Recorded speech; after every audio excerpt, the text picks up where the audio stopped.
practices have a lot of bad effects. Here is with our gentlemen. They always say they are powerful, stronger than a demon, bombastic and arrogant. Here is with our helpless girls.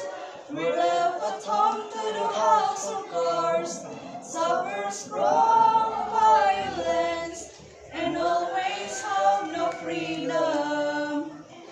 Practices, undemocratic practices, very evident everywhere, just like gender bias and poverty, have a lot of bad effects to all of us in our country. Practices, undemocratic practices, a lot of kids along the streets, asking money and food to live, and those